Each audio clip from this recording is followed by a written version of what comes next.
What up on this Tuesday, the 9th of September for our podcast, Second Cup of Sunrise. I'm Brennan, he's James, and we are both fans of 9-9. Things like this show up in the calendar. 9-9. Yes, the calendar, yeah. Yeah, it's a great day to be born. It is. Sure. 11th birthday shout out this morning on our show. It was fun. Yeah. And 9-9. It's other people remember well too, so that's kind of nice. Yeah, you got that. I like the sweater you have going on. Yeah, I don't know. I think it's the first time, not just the shirt on this podcast. Is that true? I've had the vest several times. I'll wear all that. But yeah. Every once in a while, I'll just bust out the cardigan. You got that? The sweater, the tie looking fall, mine as well. Yes. The vibes on that. Yeah, 40s this morning. Whew, we're getting to that season. I actually thought about you the other day. Oh boy. I went out for a run, just passing through the neighborhood, and I look in people's yards, mainly because I'm worried about a dog. I live in invisible fence heaven. Oh, really? The dogs are always out. Everybody's got one. Yes, and I know the houses whenever I pass by, they'll go sprinting out. Heart rate jumps up. I'll shriek in the neighborhood, think it's it, and then it stops. And I'm like, I think there should be some rule. And a lot of people have the little signs that say invisible fence, but it's like tucked away on a tree or on the backside of a mailbox or something. Yeah. I think if you have one, there should be a giant flashing billboard in the front yard that says invisible fence. Don't panic. You can walk with your children going by here too. And you never know. Maybe it's just that one time that dog breaks through that fence. I'm convinced, it's not going to stop them at least once. Something will go through. You've heard stories. I know. I worry about it. I know. That is nerve-wracking. All the time. That's my long way around of being on my soapbox saying, invisible fence, okay, always a leash elsewhere. So anyway, I was out for a run, looked in my neighbor's yard, and saw his tomato plants. Still out there. There you go. I've never been into gardening, don't have a green thumb, do anything like that. You have. People know when you start growing tomatoes, they come by the tons, and you have to give them away. Going bonkers. What's the gardening update for you here? Yeah, so a few weeks ago, I picked what I thought was my last few cucumbers, and I was like, okay, my cucumbers got to be done. We're waiting on my tomatoes. Look at these things. They're monstrous. I had to put my hand there to compare because I neglected them. I didn't look at the plant for like 2 weeks because I thought it was done. Apparently, it was still flowering. Apparently, it was still producing massive cucumbers. So now I have these. They're like heavy. They're like a pound each. Yeah, no kidding.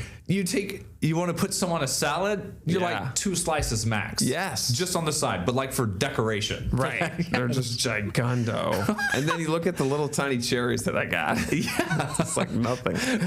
Those are regular sized tomatoes on top. They're just really large cucumbers. Can you imagine?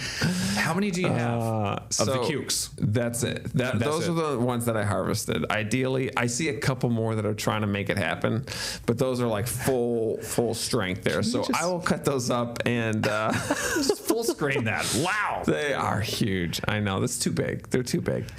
So I'll cut them up and I'll pickle them probably. This is what I'll do. So you got a big enough jar? You got to use like a paint can for that. The full 4-cup mason jars. I can just fit them in, and I do have to cut a little bit off the top and a little off the bottom. How are these things even still hanging on? They got to weigh like 10 pounds. They are each. heavy, yeah. Well, I have like a lattice that they're hanging on. So they're hanging on lattice, but they're monsters. In regards to the tomatoes, I have a bunch of different kinds. Those are the grape tomatoes. I also have like some of the larger ones. Some, I don't know, like they're beefsteak tomatoes, kind of one down. Tomatoes on the vine, I guess you'd call them. So they're one down from that. And they're finally starting to just turn red. So I have like probably 30 tomatoes, like large tomatoes in the works, like almost ready to go. And they're all going to hit probably next week. And I'm going to have way too many tomatoes. So they've just been slow. I've posted that on Facebook. A lot of other people kind of saying the same thing. I was a little bit late in planting, but not that late. So they're slow. A lot of other people saying that their tomatoes are slow as well. But I'm glad to see no overnights in the 30s or anything like that. Right. So growing season is still going. Still got a couple more weeks. And I'm thinking the tomatoes are going to be ready to rock hopefully next couple weeks. And those are going to be big pickles. Now, They'll be big pickles. I slice them thin. I can tell you how to make them if you want. Real quick. Sure. Go ahead. 4 cups vinegar, 4 cups water, salt, sugar, dill, black peppercorn. Boil it. Pour it in the pot. Pour it into the mason jar full of sliced pickle. So I'll slice these. I'll scoop out the seeds, and I slice them real thin because they're so big. So you get like one per burger to put that on. Pretty much. Yeah. And then put them in the fridge for 2 days, and then they're good for 2 months. That's not pickling them. They're not like shelf ready. That's, you keep them in the fridge, and they're good for a month. So there you go. Now, do you keep these in the family, or are you one of those people who puts them in a bag and just drops them on a neighbor's porch? I gave my neighbor a jar last week, actually, because I had so many. I've got some great neighbors who do grow, and it'll be just a surprise. We'll come home, and there's just a plastic bag on the front porch. Oh, nice. With 50 pieces of produce. And I'm like so thankful for it because it is different. It tastes different coming out of the backyard, local. front yard, garden. But I also know these people are trying to get rid of it because there's just so much. Right. I went over to... we're nice, but we're not that nice. Yeah. Went to my mother-in-law's house, and I was walking up past the steps, and I did a double take, and I looked down. Yeah. I was like, those are eggplants. Huge. Massive. Eggplants. Bigger than these cucumbers. Wow. That's Had cool. those, just huge purple bulbs just hanging there. I'm not an eggplant guy. Never. Not really Parmesan, not a sandwich, not... I just texture. can't do it. I think it's the texture. It's a weird texture. You got to get over it. I've grown one eggplant in my life. They're not that easy, but when you do, they can make it happen. I feel like she grew them, Jackie, just by accident, and they just popped up. She's always working on things because they just popped up right next to the path, like not in a garden or whatever. And she takes care of her flowers and stuff, but they showed up, and is a lot of times they'll invite me and like, hey, we're having eggplant so and so. They're like, good. They're good for you though. I don't know. I just can't. What about Steph? Does she like them? Yeah, she'll have them. Okay. Yeah, the Lauren girls doesn't like them. I don't think they have just yet. Lauren doesn't. No.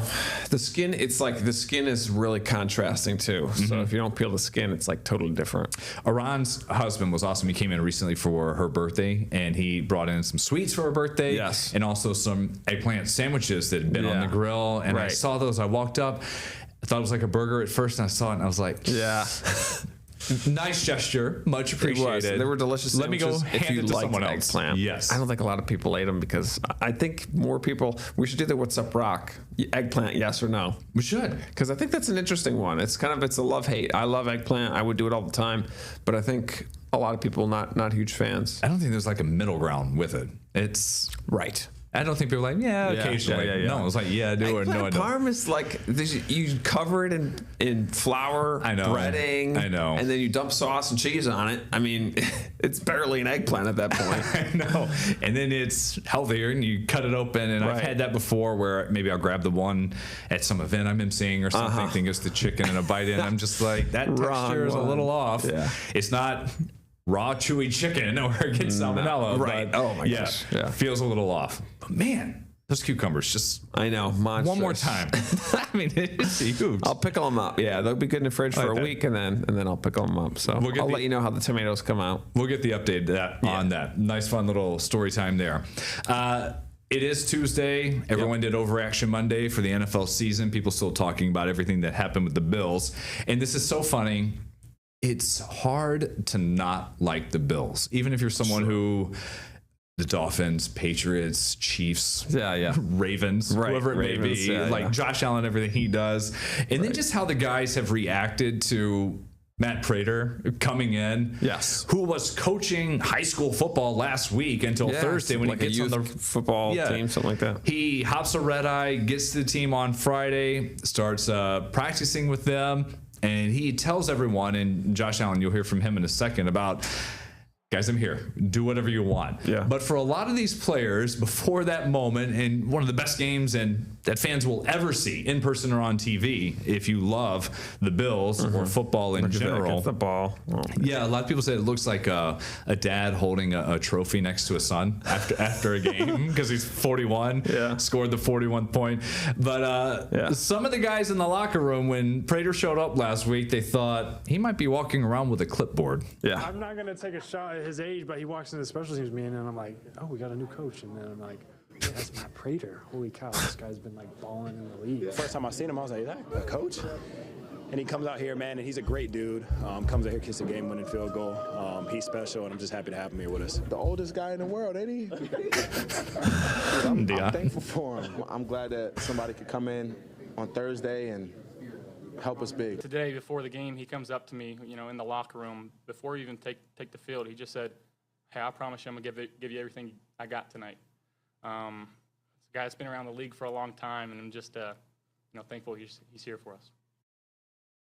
He's been everywhere. Came in and had that incredible moment at the end of the game. A kick almost blocked, but it went through. Little chip shot for him. That's fun, these guys. And he's here because Tyler Bass is on IR now, so he'll be the kicker for a couple of weeks. We'll see how that job shakes out, depending on how the first half of the season goes. But kickers, what's that saying? They're like lawyers. You don't need one till you do. You need a very good one. Yes. So I know Matt Prater from his Broncos days. Yes. So Prater was on the Broncos for like when I was starting to like the Broncos. So it was 2007 to 2013. They win the Super Bowl the following year with McManus, so they got rid of him. But he had, I don't know if he still holds it, but he had a 64-yarder in 2013 for the record that has stood for a very long time. Was that in Denver? It was in Denver. Mile High. Lighter, yeah, sure, right. Higher elevation, Mile High Stadium. So that was the record. I could talk about that for a second. Go ahead. I'm looking up the record kicks. Yeah. So Prater had the record of 63 and a half officially. I think you just could round up to 64 with Denver in 2013. So the AI algorithm, pulled it up on Google real quick, so we'll take it. So he's got the most career field goals, 50 plus. Okay. 81 of those as of currently. Yeah. And the league record for the longest ever at 64. There you go. That was the Broncos one. There you go. I'll remember that one for a long time. He's 83% and has 3 career kicks of 60 plus. Yeah, and I don't know.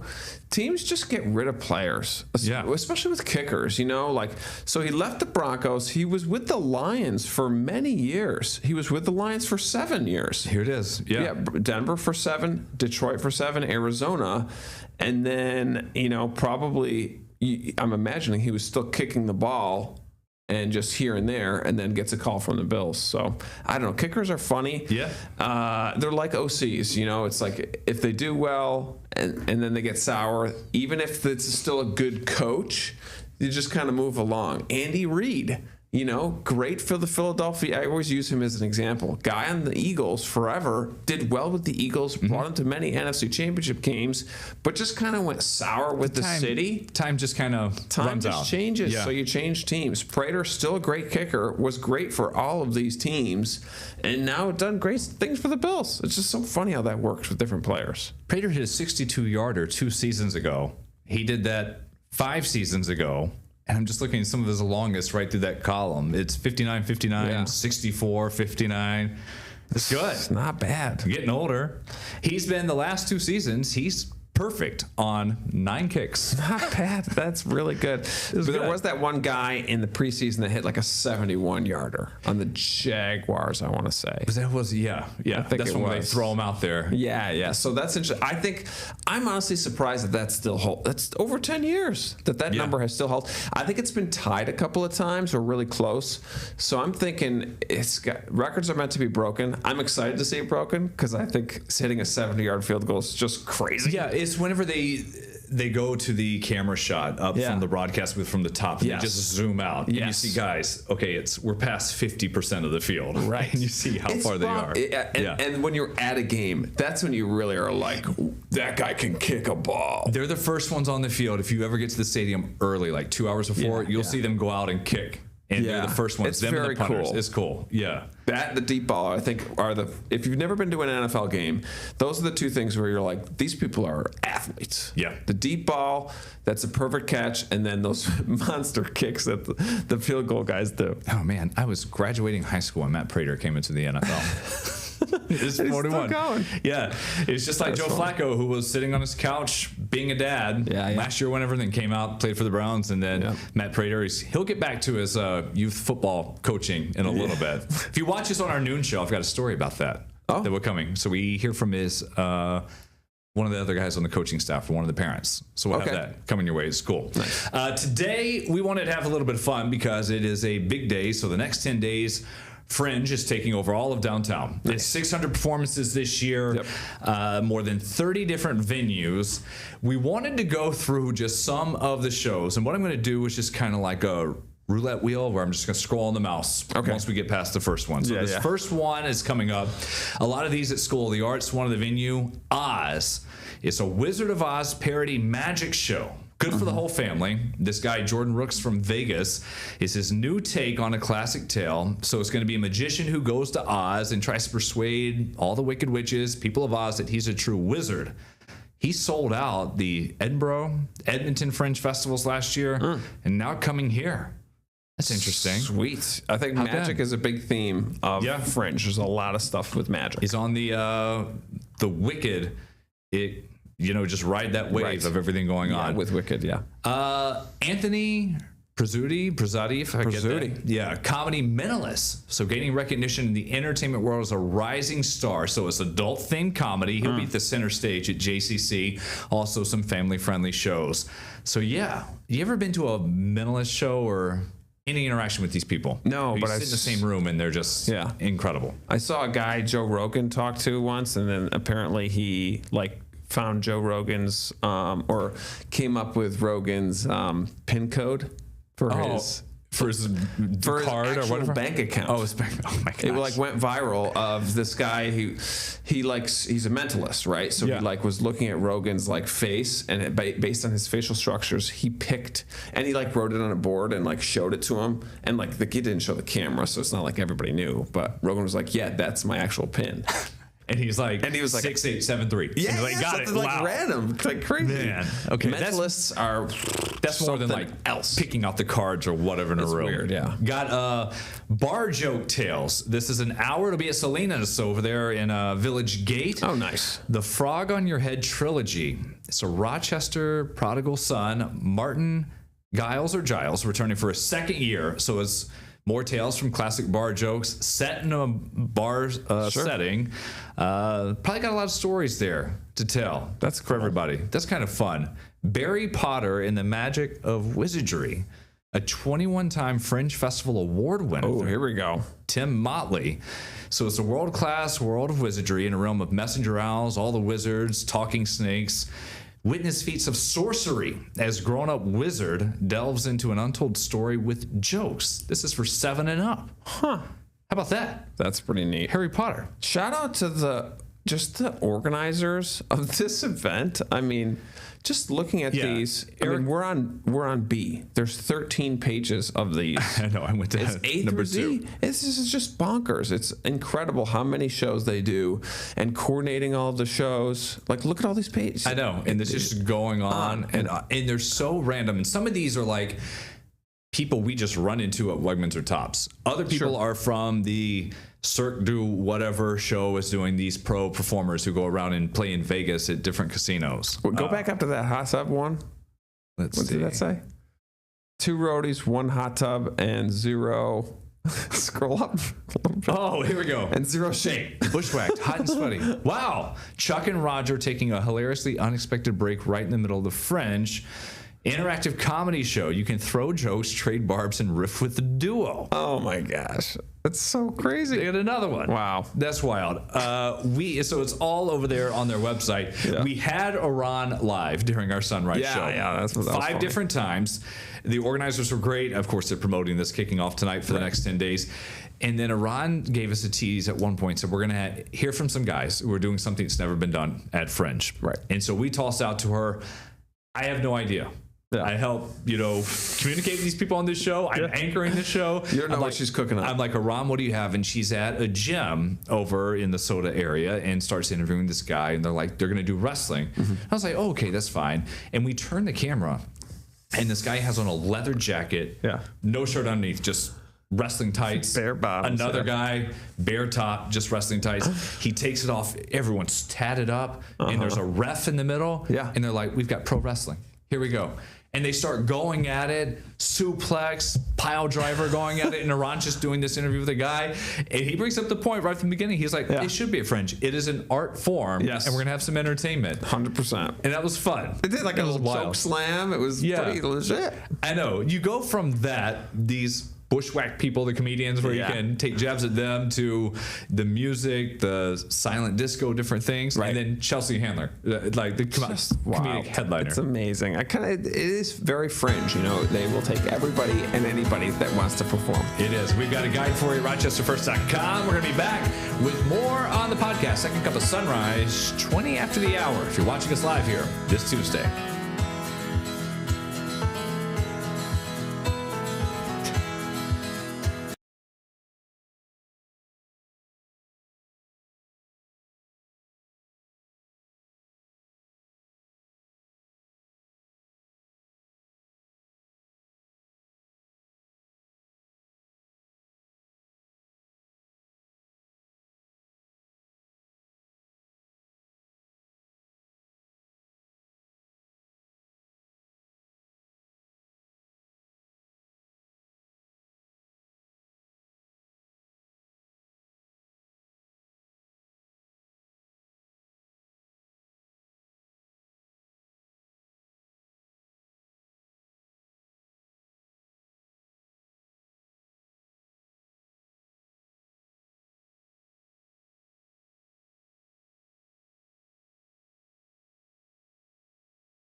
To say something as we're doing this pod. Talk to me. And put up this camera. People may have noticed who've been watching past couple of days, these mics, which are very expensive. Yes. And they're very large. We thought when we were doing the show that, very nice. Sitting kind of back, we can hear ourselves just fine in the mic like this, but we were told from people who are watching, as well as staff here, the mics need to be closer. Yeah. So that's why on top of our faces thing is right here. It's in our face. Yeah. They have that. And normally it's a lav that we have when we're on TV and we're talking weather and news. It's we put it right on the tie there. You do lapel, right? No, a jacket. Oh, jacket. That's what I meant. I thought it was a rule here. So whenever you're watching at home, whether it's us, maybe you're on cable news, or maybe it's, you're watching Monday Night Football or anything on Sunday. Yeah. It's such a nerdy thing. Look at the mics on the anchors. That's what I do. They're holding a mic like, where is it? Mini, like, if one has it usually on a tie, all of them do. Because it's probably like, this is our standard. And a lot of times they'll have two mics on just in case one crashes. Yeah. Others, I've always put my mic on my jacket, on my left side. Yes. And so I think it's okay for you because you're generally facing the same way and talking facing the same way. For me, I also used to do jacket, but I'm looking this way and constantly doing this as I'm on doing weather. You can even tell whenever you turn and start talking like this. And you can probably hear the sound is different. So I switched to tie to try to keep the sound more universal when I'm turning like this. So I don't think our company necessarily has a policy, and I'm sure I could probably go back to jacket. And I've also heard that it tears up your tie. That's what I was going to ask, because depending on the clip, depending on the type of tie, like a little, it's one of those things, I forget what it's called, when the loop comes out, you can't get it back in. Yeah, sure. And it's this just is like real inside baseball. I know. Well, listen, this is what this podcast is for. Talk about that. Yeah, so that's what we have. We got to talk about something, because we are very quiet with our weather. I mean, this is East Coast San Diego. It's going to be chilly in the morning, no rain, nice 70 and sunny, nice in the afternoon.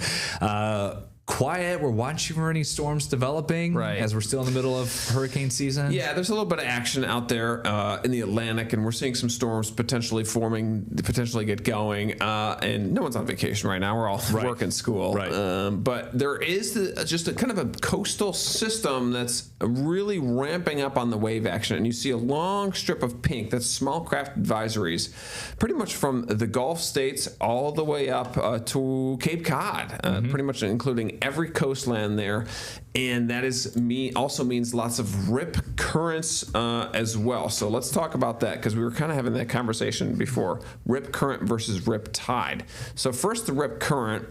It's basically a current of water that's very common on a beach on days like this, where you get choppy water, and it's a channel of churning choppy water, and you can see that in these images, kind of what it looks like when you see it. And if you get caught in it, you can get kind of sucked out to sea. I've heard the best advice is not necessarily yes to swim parallel, but the new advice over the past few years is just float and let it carry you out. Let it go. Because once you get out far enough, yes, it's deeper water, but it's not so strong. It's not so strong. 1, 2. Oftentimes, if there's lifeguards, they will see you. They'll see you floating. Because you're sucked under. They're always counting people. We had this working in Myrtle Beach. I did not grow up right on the beach, but lived and worked on it for 5 years. And we always had rip current dangers when it storms 100 miles offshore. The other thing that it gets confused with was rip tide, which you hear a lot. Yeah. And I learned that rip tide it pertains to a tide when it's high and low. So it's problems with currents where there's a jetty, an inlet, a piece of land where water's being sucked in and out. Yes. Usually it's much more specific and really for smaller areas. Yeah, the rip current is wave, and yes, it can be dangerous. Right. It's interesting to hear that what they're teaching, but yes, it was always swim parallel, or maybe it is, just be visible. And it could be a real killer. I mean, people panic, I think, when they get caught in that and they see that they're kind of floating away. And sadly, a lot of times it's the tourists that are most at risk. Yeah. And I've seen, a lot of meteorologists on the Gulf, coast where you're from, down in Louisiana and the coast of Florida and things like that, where people are coming from Kansas. They're coming from Tennessee, where they don't have water all the time. They don't see it all the time. There's no beach. So this is like their first time at the beach. Sure, maybe they can swim. Maybe they're a decent swimmer, but they've never swam in stuff like this. No. So that's what's scary about it, is that it's not the locals. It's the people that have never been there before. And we had call after call, day after day. So just keep that in mind. Yeah. See, we can be useful offering some words of advice on the podcast. Flew by. We'll see you on air at noon. Back on the pod tomorrow.